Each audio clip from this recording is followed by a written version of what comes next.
Schermo da 6 pollici, dopo la connessione sulla strumentazione. Allora, il cellulare va collegato al casco. Ricapitolando, fate voi le vostre dovute considerazioni su questo apparecchio.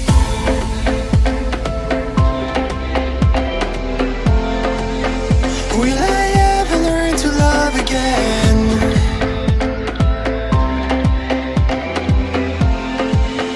Will I ever learn to... Ragazzi, buongiorno, bentornati o benvenuti sul canale. Oggi sono qui per parlarvi di Car ABC DB601. È un apparecchio che, come avete potuto immaginare anche dalla foto, serve a rendere smart il vostro mezzo a due ruote. Non voglio dilungarmi troppo, vorrei fare una recensione abbastanza veloce, abbastanza snella e andiamo subito a fare l'unboxing. Non l'ho specificato, ma ovviamente è compatibile con tutti i modelli BMW LC ed è possibile controllarlo tramite il remote control che c'è sulla parte sinistra del manubrio. Apriamo la confezione, c'è l'immancabile libretto di istruzioni che è sia in inglese che in cinese. Oltre al libretto di istruzioni, questo è l'apparecchio e c'è inoltre il cavo USB-C. Qui dietro praticamente c'è l'adattatore per agganciarlo sul vostro mezzo BMW. Nella parte anteriore lo schermo è protetto da una pellicola trasparente che non ho ancora rimosso e nella parte bassa c'è questa predisposizione dove può essere alimentato con un eventuale cavetto USB-C. Cavetto USB-C che ci servirà tra poco, che ci spostiamo nell'altra camera, in maniera che al buio vi faccio vedere meglio tutte le caratteristiche, perché qui, essendo giorno, ci sarebbero i riflessi della luce della finestra. È ovviamente un prodotto impermeabile,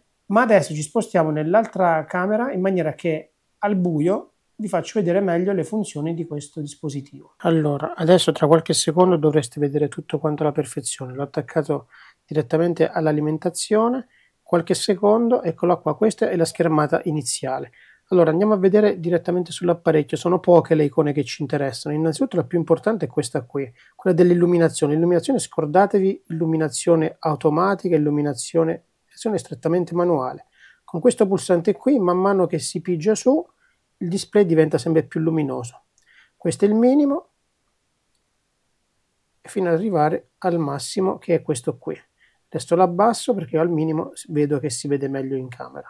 Poi, primo pulsante a sinistra è quello che ci permette di scegliere se CarPlay o Android. Dopo la connessione verrà visualizzata una finestra di messaggio. Seleziona Usa CarPlay per accedere normalmente alla funzione di Screen CarPlay. Il tempo di attesa per la prima connessione è lunga. Sono supportati solo i telefoni Apple. Allora, mi soffermo un attimino su questa nota qui, che è questa più in basso, questa postilla qua. Questa postilla qui non è stata messa a caso perché io la prima volta che ho dovuto collegare l'iPhone a questo accessorio stavo letteralmente impazzendo, stavo quasi rinunciando a collegarlo. L'ennesimo tentativo è andato, e lo sottolineo, il problema c'è soltanto alla prima connessione. Connessioni successive, una volta che attivate, e adesso ve lo mostrerò, il Bluetooth e il Wi-Fi, lui si collega in maniera straveloce, ma la prima volta sono impazzito. A differenza di Android, ho provato col cellulare di Cinzia, il cellulare di Cinzia si è collegato al primo colpo. Io ho fatto un po' di fatica con Apple. E la password del Wi-Fi, io sul libretto di istruzioni non l'ho trovata, ho tentato sono 8 caratteri, ho messo 00000000 e non andavo, ho provato 1, 2, 3, 4, 5, 6, 7, 8 e lui si è collegato tranquillamente. L'altra icona, questa qui di fianco, ci permette di vedere le stesse informazioni che abbiamo sulla strumentazione o sul TFT qui sopra, quindi giri motore, velocità, temperatura esterna, i chilometri, la data, autonomia di benzina, i chilometri totali, lo stato della batteria e i due pneumatici. Premendo queste icone in basso a destra, le informazioni sono le stesse ma cambia la grafica, è molto più simile a quella del TFT. Torniamo indietro. Terza icona è quella delle impostazioni. Funzione USB, possiamo scegliere se modalità di ricarica o unità di massa. Poi si torna indietro, la lingua, ci sono diverse lingue, io ovviamente ho scelto l'italiano. Poi c'è formattazione e memory SD. Sinceramente io non ho trovato slot dove inserire SD, ma ho provato a fare anche formattazione, non da nessun segno, non lo so a cosa serve questa icona. Di certo non c'è uno slot dove inserire la scheda SD. Sulla destra c'è il salvaschermo, 10 secondi, 30 secondi, 1 minuto, chiudi vuol dire 0 salvaschermo. Io ho lasciato nulla. Poi c'è questa icona che è quella per i sensori di pressione delle gomme, il Wi-Fi che come dicevo on e off, la password è 1, 2, 3, 4, 5, 6, 7, 8. Ovviamente deve essere acceso il Wi-Fi affinché funzioni. La velocità che può essere scelta in chilometri o in miglia. Tooltips in fondo il GPS, ovviamente in modalità on, altrimenti rischiate che non si vada a collegare con il cellulare e tutto l'utilizzo di questo apparecchio qui praticamente lo buttate nel cestino. E non c'è nient'altro, questo è quanto la funzione. Adesso vi faccio vedere come velocemente si collega una volta che attivate sia allora attivo il wifi, attivo il bluetooth, attivo il wifi e tempo zero queste icone qui diventeranno verdi, diventeranno verdi sia il wifi che il bluetooth. Adesso vi mostro. Ecco qui il wifi ci sta collegando, eccolo qua, il collegamento è veramente veloce. La prima volta impazzirete, ve lo dico già, ero quasi sul punto di rinunciarci, poi alla fine invece si è collegato molto semplicemente. Nelle impostazioni, posta full immersion, attiva CarPlay, la full immersion guida disattiva l'audio di alcuni avvisi e notifiche, l'audio delle chiamate in entrata non viene disattivato mentre utilizzi CarPlay e lo abbiamo attivato. I messaggi potete scegliere se leggerli, opzioni di lettura e quant'altro, io li ho lasciati così come stanno di default. Poi c'è l'illuminaspetto automatico sempre scuro, io vado di automatico in maniera che a seconda dell'orario cambia automaticamente. Lo sfondo non mi interessa, ci sono diversi sfondi. Poi c'è silenzioso o meno, ho scelto di tenere le stesse funzioni che ho sull'iPhone, suggerimenti di Siri e infine la copertina degli album che ho sulla musica. E poi non c'è nient'altro, questo pulsante è per tornare alla schermata iniziale, qui ci sono le diverse icone che ho sullo smartphone e praticamente qui si va alla navigazione.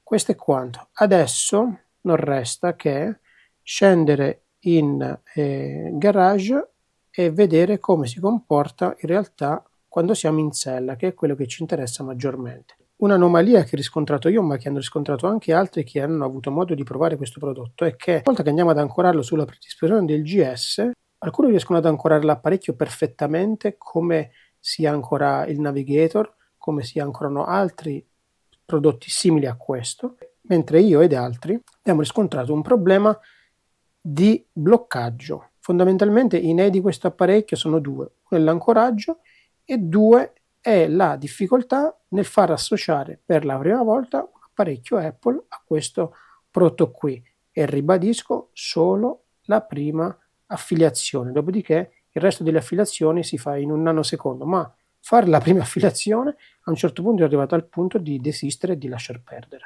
Adesso mi cambio, scendiamo in box e andiamo a provarlo. Ragazzi, lo vedo che non vi state iscrivendo al canale. Iscrivetevi! Allora ragazzi, il primo problema che vi dicevo è questo. Come vedete non riesco a incastrarlo. Vedete la linguetta rossa rimane lì aperta, quindi l'apparecchio non riesco a incastrarlo, ma quello sarebbe il meno, perché così comunque non esce. Il problema è che dovrei viaggiare sempre con la chiave qui, perché la chiave non sono impossibilitato dal toglierla. Io se questo lo tolgo, lui esce, però quando lo vado a mettere su, lui non rimane incastrato come dovrebbe.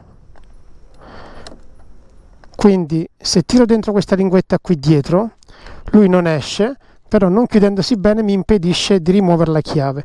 Adesso questa è la luminosità massima e andrebbe anche bene. Sposarlo con il casco è semplicissimo, perché una volta che voi attivate, aspettate che metto il codice, una volta che voi attivate il Bluetooth, praticamente andate a sposare il casco con il cellulare si sta connesso. A quel punto connetto Car ABC e vado ad attivare anche il wifi. Attivando anche il wifi, praticamente, ecco, adesso si è disconnesso perché giustamente la chiave non la legge più.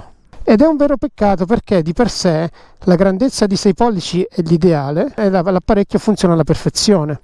Collegare tutti e tre insieme è molto semplice, basta collegare. Allora, il cellulare va collegato al casco e il cellulare va collegato sia in Bluetooth che in Wi-Fi all'apparecchio, e come vedete funziona tutto quanto alla perfezione. L'unico limite, che come vi dicevo prima, è che non riesce ad ancorarsi bene, motivo per cui non riuscirei a me a togliere la chiave. Così ovviamente ho il problema dell'icona della chiave, che a volte la rileva e a volte no. Dicevo, ed è un vero peccato, perché tutto quanto funziona alla perfezione. Vedete, io con la rotella, ruotando la rotella vado a selezionarmi le varie icone, con la rotella verso sinistra entro nelle icone, entro nella quello che mi interessa. E Siri, portami alla Chiarella. Ottengo le indicazioni per la Chiarella. Perfetto. Adesso mi sposto su vai. Avvio l'itinerario verso la Ok, e ci siamo, e lui va. Ok, adesso mi sta parlando del casco, perché il casco va collegato al cellulare e il cellulare va collegato sia col Bluetooth che con il wifi all'apparecchio. Funziona tutto alla perfezione. La rotella, come vedete, ruotando verso sinistra vado a scegliermi le icone che mi interessano. Se volessi sentire la musica, seleziono la musica, cloche verso destra, entro dentro e in questo momento ancora verso destra e sto sentendo la musica. Volessi smettere di sentire la musica, cloche verso destra, mi va in pausa, voglio uscire dalla musica, cloche verso sinistra, torna indietro e mi fa tornare al menu principale. Peccato perché tutto funziona alla perfezione, non fosse che questi due limiti grossi, ma il più grosso è quello della chiave, perché non la posso rimuovere da lì e fondamentalmente è un grosso limite, cioè oggettivamente è un limite non da meno, perché le indicazioni arrivano forte e chiaro. Se volessi ingrandire la mappa ho selezionato più, adesso andando con la rotella verso destra, come vedete, riesco ad ingrandire senza nessun tipo di problemi. Ok, mi ha indicato che qui davanti c'è la lato Velox, cioè funziona tutto quanto alla perfezione. È un vero peccato perché fa quello che promette di fare, ma sta roba della chiave è fortemente limitante per quel che mi riguarda. Anche le chiamate potete fare ovviamente, posso interrompere, posso aggiungere tappa, posso condividere l'arrivo, posso fare quello che voglio. Funziona alla perfezione, i comandi funzionano alla perfezione. Il limite grosso è proprio la chiave per quel che mi riguarda, che non può essere rimossa, però è un limite che ho riscontrato io. Magari altri sto limite non ce l'hanno, io ce l'ho e lo sottolineo.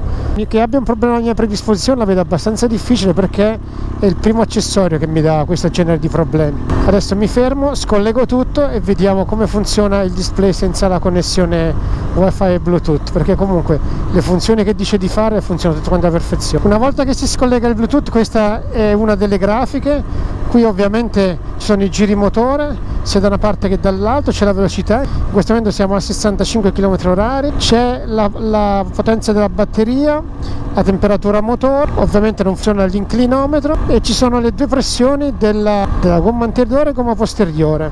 Se invece clicco qui, vado a cambiare la grafica, qui ho l'inclinometro che non funziona, la temperatura dell'aria che non me la legge, l'angolo di piega mi dà addirittura 90 gradi, i giri motore dovrebbero funzionare, la velocità 39 km/h, la benzina mi dà 209 km di autonomia e in realtà è 465, come potete vedere, da una parte vedo 209, da una parte vedo 465, quindi c'è qualcosa che non torna, ecco. I chilometri totali del mezzo li legge correttamente, la temperatura esterna non la legge, la marcia la legge correttamente, i giri motori pure, la velocità pure, la temperatura esterna no, pressione dei pneumatici è corretta ed è corretta anche la potenza della batteria, non è corretta la data e non è corretta la distanza. Ricapitolando, è corretto l'indicatore della marcia, corretti i giri motore, corretti la velocità, corrette le pressioni dei pneumatici, corretta la potenza della batteria, corretto anche i chilometri totali del mezzo, non è corretta l'autonomia,